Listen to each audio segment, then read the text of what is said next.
Y'all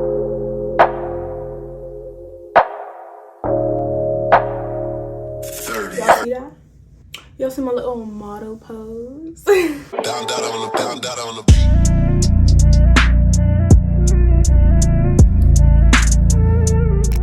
Hey guys, welcome back to my YouTube channel. If you're new here, my name is Elam. Don't forget to subscribe to join the family, join the gang, or whatever.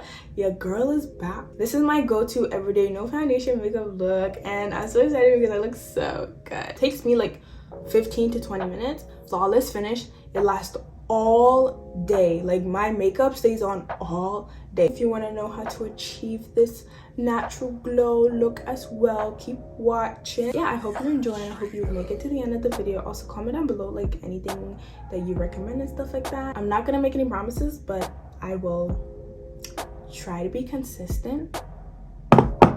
That's me knocking on wood to not jinx it, but let's get into the video.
Yeah, the makeup. Look at how the makeup just turned out. And this took like 20 minutes. Literally 20 minutes to do my makeup. And you could even do it quicker. I'm doing it slower because I'm like showing you guys how I do it. So I'm kind of taking my time at the same time. But usually when I do my makeup, I do it really, really fast. I'm like, oh my god, I think I forgot to set my face with setting spray. I'm not even going anywhere, so it's fine. Get into this lip combo. Get into the lip combo. Like, beautiful, gorgeous. These lashes, I stacked them, but this is just my basic go-to everyday no foundation makeup. Yeah, so I hope you enjoyed the video. If you made it to the end of the video, I just want to say thank you so much. Thank you for the love, thank you for the support. Yeah, I really like it, and let me know if you try it out. Also comment down below if you're going to try it out or if you found this helpful or anything. The link for everything is going to be down below in the description, and if you want to know where this hair is from, it's going to be down below as well. The hair install video will be down below for it, so go check it out. If you like this video and if you want more videos like this, then like, comment, and subscribe, and let me know if there's any looks that you guys want me to try or any products you want me to try down below. Also follow my other social media platforms and you will probably see me more on there, so Instagram and TikTok. I'm probably on Instagram the most. TikTok once in a while, but I'll start to go back onto it. Anyways, I'll see you guys in my next video. Bye.